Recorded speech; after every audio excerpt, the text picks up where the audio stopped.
Carbon compounds, electron dot structure. Hello students, we have seen ion-basic nomenclature in the last lectures. Now today we are going to recollect some properties of carbon compounds. The first property as you all have seen was tetravalency, that is tetravalent. Carbon is tetravalent, has 4 electrons in its outermost orbit, and so it forms methane and all that structures. Okay, so tetravalent you know. Second property, it forms only covalent compounds and do not form what? Ionic compounds. Do not form ionic compounds. What are covalent compounds? Covalent compounds which are formed by sharing of electrons are called as covalent compounds, and you know that carbon forms covalent compounds. Its melting point and boiling points are below. It is below 300 degrees Celsius. Okay, so boiling point and melting point below 300 degrees Celsius, and bonds formed by sharing of electrons are called as covalent. The first property was tetravalent. Okay, 4 valence electron. And then second property is it forms only covalent compounds. We have studied already covalent compounds properties. You should know it. They do not form, carbon compounds do not form ionic bonds. Okay. And now the third property also you know, that is catenation. I have already given the definition for that. Catenation. Is it clear? The property of carbon compounds to form long carbon covalent bonds. Long straight chain compounds forming carbon covalent bonds is only called as what? Catenation. Okay, so that property too you know. Okay, now next one is isomerization. Isomerizing. Is it clear? Isomerizing means what? So here the carbon compounds, you know, pentane if I take C5H10. Okay, it's molecular form. Molecular formula is same, but the same compound can be shown by different structures. Okay, so the property where the property of carbon compounds, I can write the property of carbon compounds to exist or to show exist in more than one, to exist or to show more than one structural formula. Is it clear? But its molecular formula is same. Is it clear? So the property of carbon compounds to exist in more than one structure, that it is having different structural formula, but its molecular formula is same, is only called as isomerizing.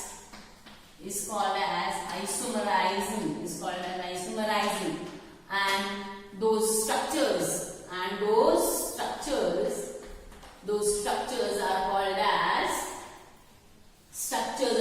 isomers. The structures are called as isomers. Okay, so see now what it is. The same carbon compound, molecular formula उसका same रहेगा, लेकिन structures उसके अलग अलग रहेंगे. Example मैं आपको देके बताती हूँ. Suppose example like C5H10. Okay, it is a 10H12. C5 alkane, if I take alkane CnH2n plus 2. C5, that is a 10 plus 2, 12. C5H12, it is nothing but pentane. Okay, so pentane can be shown by molecular formula. तो उसके लिए ये है C5H12, लेकिन उसके structures अलग अलग मैं बना सकती हूँ. If I make straight chain, it will be like that. 1, 2, 3, 4, 5. Is it clear? So this is one structure. Okay. Second one, I can also show it with the carbon at the center.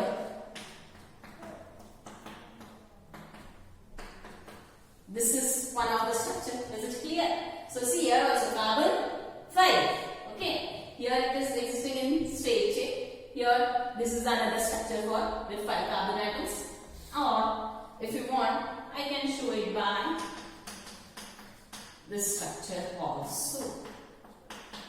One of the carbon as branched one. So these are the different what? Isomers of pentane. So did you understand what is isomerization? Okay. So where the carbon compounds can exist in more than one structure, but its molecular formula is same. Is called as isomerization, and those structures are called as isomers. So it isomerization clear. Now we are going to see one more homologous series. Where should I rub this out? For the definition you can copy. Now homologous series. Okay, what are homologous series? The property of carbon compounds where two consecutive members differ by a unit CH2 group, by CH2 group is called a homologous series. Okay, now comes what? Homologous series. Here is again one more property of carbon compounds where the two alkane, अगर हम alkane देखते हैं इसका formula क्या है? CnH2n plus 2. तो पहला member अगर मैंने निकाल लिया तो will be CH4 1 to 2 under 2 plus 2 4 C2 2 to the 4 plus 2 C2 H6. Okay, फिर C3 methane with methane, you all know that methane, ethane, propane. Okay, propane 3 to the 6 and H8. Okay. Now, if you see here the two consecutive members, इन दोनों के बीच का अगर आप difference निकालो तो एक carbon atom बढ़ जाता है और दो हाइड्रोजन एटम बढ़ जाता है. Is it clear? तो दोनों में CH2 ग्रुप या CH2 यूनिट का डिफरेंस. इज इट क्लियर है ना? यहाँ पे भी अगर आप देखो इन दोनों में इन कॉन्जुगेटिव मेंबर्स में CH2, तो ये हुए आपके homologous series. Is it clear? अगर इसका एक one of the hydrogen substitute by OH group तो ये हो जाएगा ethanol. Is it clear? So अगर OH ग्रुप से सब्स्टिट्यूट करें तो अल्कोहलिक ग्रुप हो जाएगा. तो वो एक फंक्शनल ग्रुप उसमें ऐड होते जाएगा और एक सेम फंक्शनल ग्रुप होने की वजह से उसकी केमिकल प्रॉपर्टीज सेम रहेंगी. Is it clear? प्रॉपर्टीज अलग रहेंगी. So उसी को हम क्या कहेंगे? Homologous series. So it is the property of carbon compounds, where two or where consecutive members, I can say consecutive members differ by CH2 group is called as homologous series. Is it clear? Series. Now in this only if I write down CH3OH, एक अगर मैंने C2H5OH group alcoholic group अगर मैंने arrange कर लिया यहाँ पे एक हाइड्रोजन, तो ये जहां सेम फंक्शनल ग्रुप ऐड होता है इस केमिकल प्रॉपर्टीज विल बी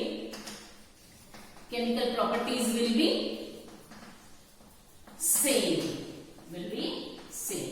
तो ये ही सीरीज को हम होमोलोगस सीरीज बोलेंगे. तो ये सब प्रॉपर्टीज आपने कार्बन की देखी. Is it clear? कार्बन की पहली प्रॉपर्टी थी टेट्रावैलेंट, दूसरा वो कोवैलेंट बॉन्ड फॉर्म करता है, तीसरा है कैटेनेशन प्रॉपर्टी, फिर है आइसोमराइजेशन जिसमें स्ट्रक्चर्स अलग अलग है, मॉलिक्यूलर फॉर्मूला सेम है, फिर होमोलोगस सीरीज फॉर्म करता है. Is it clear? तो ये सब प्रॉपर्टीज अगर आपको पूछे गए एग्जाम में तो आपको कॉन्सेप्ट्स आने चाहिए. You should write down on your own the definitions. Is that clear? अब बारी आती है जो मैं हम डायरेक्टली IUPAC नेम पर आए थे, electron dot structure, electron dot और and line structure was remaining. So that we are going to see. Okay, electron dot and line structure. So now comes we are going to see electron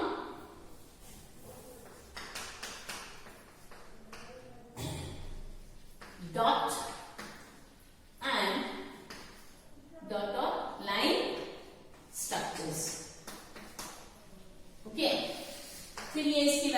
से related है। Carbon अगर methane मैंने देख लिया CH4, is it clear? CH4 carbon की valency तो 4 है, आपको पता है। तो कार्बन अगर मैं कार्बन की 4 वैलेंसी अगर मैं यहाँ पे बता रही हूँ, इज इट क्लियर? 6, 2 और 6 atomic number 2 and 4, atomic number था आपका कितना है? 6। इलेक्ट्रॉनिक कॉन्फ़िगरेशन किया 2 और 4, तो 4 ये उसके आउटर मोस्ट ऑर्बिट में है। हाइड्रोजन का कितना होगा? 1, तो इसीलिए हाइड्रोजन का मैंने यहाँ पे हाइड्रोजन का 1 से लिखा देते हैं, इसलिए 1, तो ये 1 यहाँ पे लिख लिया मैंने, इसलिए hydrogen 1, hydrogen 1 and hydrogen 1। So this is electron what? Dot structure, dot structure for methane, okay? ये अगर लाइन स्ट्रक्चर से बताना है तो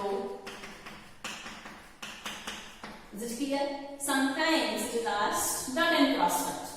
तो dot and cross structure अगर हुआ तो कार्बन का मैं I am showing by cross, valency hydrogen I am showing by dot, so ये आ जाएगा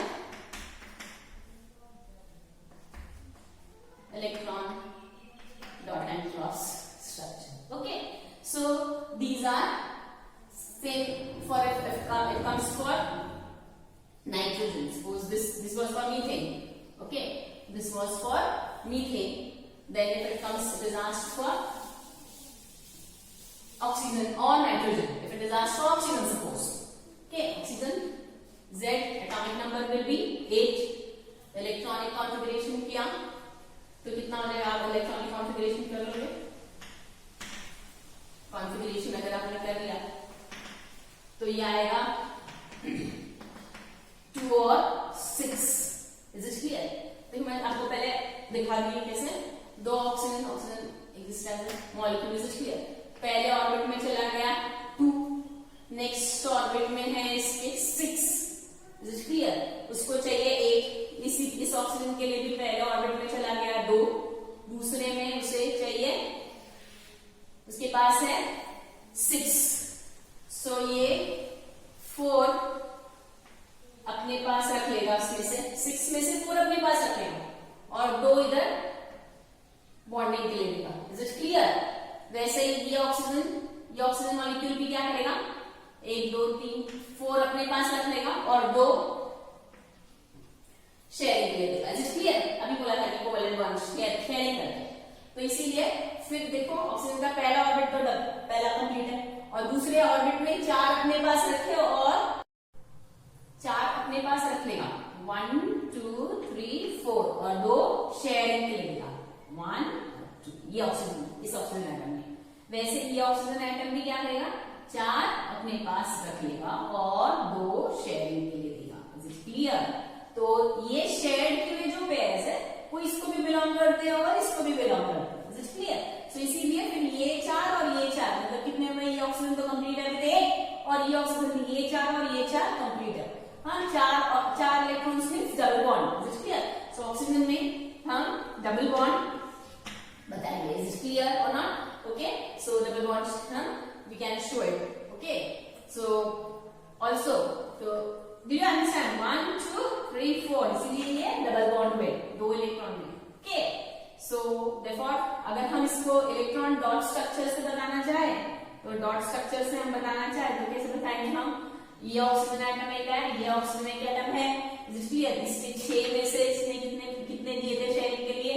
2 और 4 अपने पास रखे थे, तो ये 2 शेयरिंग के एटम है, इस तरह से बता देते हैं, इज इट क्लियर? वैसे ही ये ऑक्सीजन की 1 2 3 4 अपने पास रखेगा, तो ये हुआ आपका ऑक्सीजन का electron dot structure. Did you understand? थोड़ा नजदीक बनाना है हमको इसको, is it clear? Okay, so similarly हम थोड़ा इधर नजदीक बना लेते हैं इसको। सो ये ऑक्सीजन है 1 2 3 4 और ये हुआ, did get it? This was that. तो आपको इलेक्ट्रॉनिक पहले तो एटॉमिक नंबर होना जरूरी है, एटॉमिक नंबर पता है तो आप इलेक्ट्रॉनिक कॉन्फ़िगरेशन करोगे, इलेक्ट्रॉनिक कॉन्फ़िगरेशन करने के बाद आप देखोगे कि वो कितने शेयरिंग देगा, तो ये हुआ। इसीलिए ऑक्सीजन में 4 इलेक्ट्रॉन्स मतलब 2 डबल बॉन्ड, तो ऑक्सीजन में डबल बॉन्ड। फिर आएगा आपका नाइट्रोजन, अगर नाइट्रोजन आया तो तो नाइट्रोजन का भी आपको एटॉमिक नंबर मालूम होना चाहिए, 7 है। एटॉमिक नंबर कितना है? 7। अगर मैं इलेक्ट्रॉनिक कॉन्फ़िगरेशन करूं तो आ जाएगा 2 और 5। Is it clear? तो 2 नाइट्रोजन। Is it clear? तो नाइट्रोजन में पहला ऑर्बिट, मैं ये आपको डायग्राम एक्सप्लेन करके बताया, 2 ऑर्बिट से कंप्लीट हुआ। Is it clear? 2 इलेक्ट्रॉन से। अब ये दूसरा ऑर्बिट आएगा, शेल्स के element, you are knowing that. तो उसमें से अभी 5 में से वो 2 अपने पास रखेगा, ओके, और 3 ये वाला 1, 2 और 3 ये शेयरिंग के लिए देगा, ओके। वैसे ये नाइट्रोजन भी 5 में से 2 अपने पास रख लेगा और 3 शेयरिंग के लिए देगा। Is it clear? तो ये 3 और 3 मतलब 6 हुए। 6 इसको भी बिलोंग करता है, इसको भी बिलोंग करता है, 6 और 7, 8। तो this sharing pair belongs to both. तो this 6 and 7. So 8 octet state is complete. Similarly, this 6 and 7. So nitrogen में 6 electrons मतलब triple bond. 6 electrons मतलब triple bond is formed. Is it clear? 2 electrons. Did you get it? Okay. So this is triple bond for nitrogen. Okay. और इसका अगर हम dot और ये structure से बताना चाहे, इलेक्ट्रॉन डॉट स्ट्रक्चर से, तो आप ऐसे बता सकते हैं नाइट्रोजन। Is it clear? ये और ये इसके, इसने 3 दिए हुए शेयरिंग के लिए, 1, 2, 3, और इस नाइट्रोजन ने भी 1, 2, 3 शेयरिंग के लिए दिए हुए। Is it clear? और इसके 2 अपने पास और इसके 2 अपने पास। Is it clear? तो ये हुआ electron dot structure for nitrogen, okay, 6 और 7। Getting it? Then comes your molecule पूछा गया, water का formula H2O। Is it clear? Oxygen बीच में। Is it clear? ऑक्सीजन के पहले ऑर्बिट में गया 2, बचे 6 में से 1, 2, 3, 4 अपने पास रख लेगा और इस हाइड्रोजन एटम के साथ इस हाइड्रोजन एटम को 1, 2, 3, 4, 5, एक हाइड्रोजन का और एक ऑक्सीजन का। Is it clear? वैसे ही इस हाइड्रोजन एटम के साथ हाइड्रोजन का एक और इसने अपना एक ले दिया। तो 1, 2, 3, 4, 5, 6 थे ऑक्सीजन के, 6 में से 2, 4 अपने पास रख लिए और एक जो है वो इस हाइड्रोजन के साथ शेयर करेगा, कोवलेंट बॉन्ड करेगा, और एक जो है इस हाइड्रोजन के साथ शेयर करेगा। Is it clear? तो यहाँ पे भी कोवलेंट शेयरिंग होता है। हाइड्रोजन ड्यूप्लेट के साथ कंप्लीट हो जाता है। उसके पास एक है, ऑक्सीजन का लिया हुआ एक, वैसे इस ऑक्सीजन से लिया हुआ एक और इस हाइड्रोजन का अपना एक। Is it clear? और ऑक्सीजन के इनके ये 2 लिए हुए और ये अपने 4, यानी 8 कंप्लीट। तो ये आपका वाटर मॉलिक्यूल फॉर्म हो जाता है। Is it clear? सो ऐसे हम, अगर आपको वैलेंसी पता हो, इज इट क्लियर, तो कोवलेंट बॉन्डिंग फॉर्म करके you can draw the dot structure for water. Is it clear? Water. तो 1, 2, 3, 4 और यहाँ पे हाइड्रोजन, ये एक शेयरिंग हुआ इसका। Is it clear? और ये इसका sharing. Is it clear? So ऐसे हम इलेक्ट्रॉन डॉट स्ट्रक्चर बता सकते हैं और एक्सप्लेन कर सकते हैं। This is oxygen, okay. So is it clear then? So electron dot structure hard नहीं है, डिफिकल्ट नहीं है, अगर आपको बैलेंस ही पता हो तो you can draw it. Is it clear? So ये हो गया तुम्हारे IUPAC नेमिंग हुआ, कुछ डेफिनेशंस हुए, इलेक्ट्रॉन डॉट स्ट्रक्चर हुआ। अभी हमने ओपन चेन कंपाउंड्स पढ़ लिए थे, कुछ एरोमेटिक कंपाउंड्स या क्लोज चेन जो हमारे रह गए थे, उसके अगर आपको एग्जाम में पूछेंगे कि एग्जांपल्स दे दीजिए और क्लोज चेन के 2-3 एग्जांपल्स दीजिए या फिर उसका स्ट्रक्चर बताइए, तो एरोमेटिक कंपाउंड्स भी बोलते हैं क्लोज चेन को। क्लोज चेन कंपाउंड और ring chain compounds they are. So therefore अगर पहला close chain compounds, hydrocarbons were classified into open and closed, or they are also called as ring chain compounds, okay। तो अगर पहला इसका example दे दे, aromatic भी बोलते हैं इसको, पहला एग्जांपल दे तो इसका पहला एग्जांपल है आपका बेंजीन, ओके। बेंजीन का फॉर्मूला है C6H6। Is it clear? इसको बताते हैं कंडेंस्ड नहीं, ओके, पहले हम बात को बताते हैं। 1, 2, 3, 4, 5 और 6। Is it clear? 6 alternate double bond. आप कहीं पे भी इसको डबल बॉन्ड, बेंजीन है तो डबल बॉन्ड है, एल्कीन का डेरिवेटिव है, तो 1 2 3 यहाँ पे, या फिर यहाँ पे लगा सकते हो तो भी चलेगा, whatever you feel like, if you want like that. Alternate, एक छोड़कर एक डबल बॉन्ड। अभी इसके बाद 1 2 3 हाइड्रोजन चले गए, इस कार्बन के पास बचा एक हाइड्रोजन, इस कार्बन के पास 3 चले गए, बचा एक हाइड्रोजन। 1 2 3 1, मतलब 4 वैलेंसी इसकी सेटिस्फाई हो जानी चाहिए, एक कार्बन की 4 वैलेंसी सेटिस्फाई हो जानी चाहिए, तो हर एक के पास एक एक हाइड्रोजन मिल जाता है। तो इसीलिए फिर ये हो जाएगा आपका C6H6 बेंजीन। कंडेंस्ड फॉर्म में अगर हम इसको लिखे तो हम इसको ऐसे कंडेंस्ड फॉर्म में ऐसे भी लिखते हैं। अगर ये स्ट्रक्चर आपको पूछा गया किसका है तो आपको आना चाहिए this is benzene. Is it clear? Okay, तो एक एग्जांपल तो आप इसको पहचानिए, अल्टरनेट डबल बॉन्ड। ओके, मतलब ये हुआ आपका बेंजीन। ओके, तो एक आपका हुआ। दूसरा है आपका साइक्लो हेक्सेन। हेक्सेन यानी यहाँ पे अभी एन यानी डबल बॉन्ड नहीं आएगा, इसका है C6H12। C6H12। तो अगर मैं बनाती हूं इसका structure, okay, C6 and H12, एक दो हाइड्रोजन और हर एक की वैलेंसी 4 4 से डिस्टार्ट हो जाएगी, और ये हुआ आपका cyclohexane C6H12। Is it clear? वैसे ही C6H10 भी है, साइक्लोहेक्सीन भी है। Okay, cyclohexene.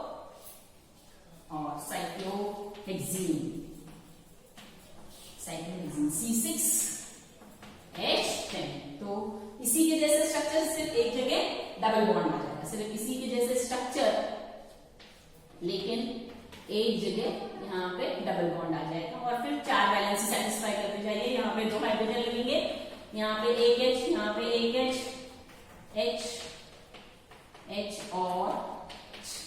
Is it clear? चलिए, सो ऐसे ये अगर आपको पीछे रिंग चेन कंपाउंड्स तो ऐसे स्ट्रक्चर बनाएंगे और उसके फॉर्मूला याद रखिए। Is it clear? तो ये हुआ, बहुत सारा कार्बन कंपाउंड्स हमने जान लिया।